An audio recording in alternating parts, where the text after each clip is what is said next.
and only a day late. Or 2 days, depending on how long it takes me to edit and when this actually gets posted. But anyway, I'm going to do a more traditional review this time, and the game is Lapis x Labyrinth on the Switch.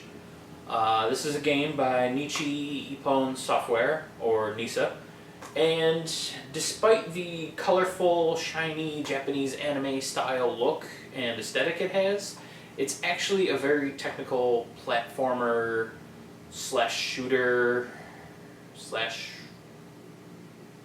I don't know. It's a fun game.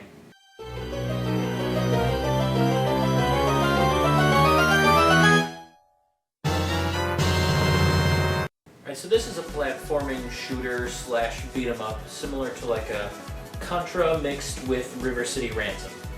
However, they add in an extra level of fun to this by adding in a lot of RPG elements. You can choose up to 4 characters to bring into each level, and the different characters in your party all have different attacks and abilities. As you unlock more equipment as you go, you can equip different types and styles of equipment to your various characters to power them up. And there's also some cool additions to gameplay that really make it a standout, unique game. For example, when you're in a level, the other members of your party, which are all stacked on your head, similar to World of Final Fantasy, you can activate each of their special abilities while controlling your other character, and you can also use them to gain an extra jump every time you jump.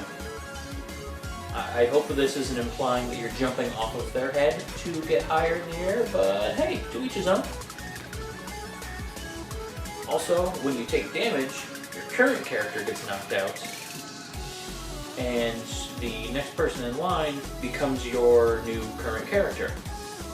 And you can also then go try and retrieve the character that was just knocked out to add them back to your stack and basically bring them back to life. So this gives you a good, fun way to make it through even the most challenging levels and have multiple tries. Because as your HP diminishes with each character, you can always get down to your last character if need be, and then reclaim the other ones, throw them back in your stack, and kind of keep going. And that's not the only interesting complication they add to the levels. When your time limit runs out, and that's the little counter up in the top right corner, I don't know why I'm making this hand motion, because where my hand is not where it's going to be on the screen, but the little counter up in the corner has a time limit, and it's always counting down towards 0. When it reaches 0, this big giant evil wraith thing appears on the screen and will slowly follow you. You can attack it all you like, it's invincible, and the moment it touches you, you die, game over. So basically, you need to complete the level in under 4 minutes, or you need to be able to run.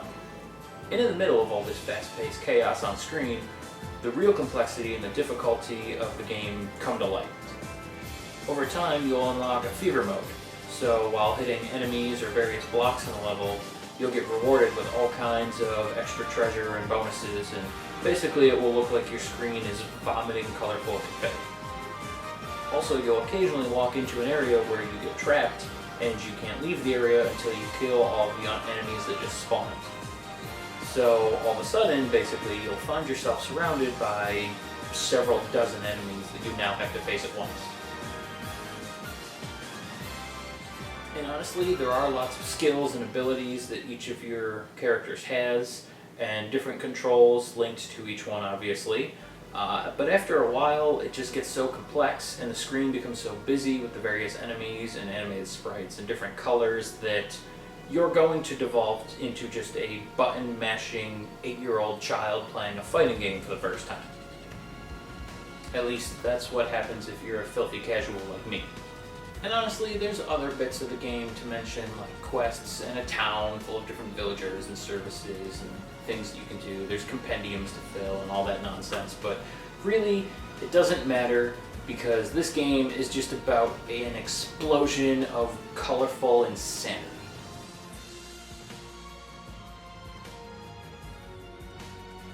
So this is another game that I would definitely recommend for someone that likes to have fun, or someone that likes this genre of game, or even someone that likes pretty colors and Japanese anime style stuff, because that is one of the things that NISA does well.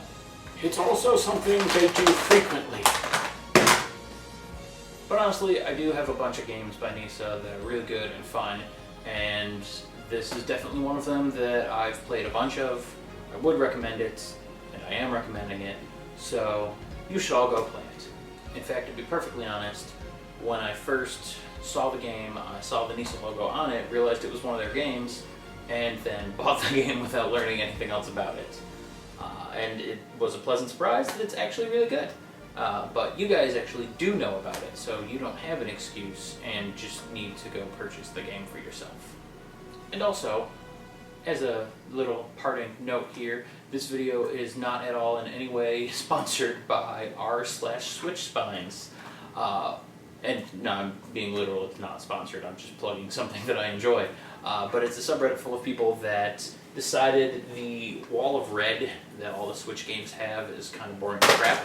So instead, they've been designing custom backs, or custom spines rather, for basically every Switch game you could want. And they look really pretty, and it's cool, and y'all should go check it out so that your Switch collection can also be colorful and amazing like this.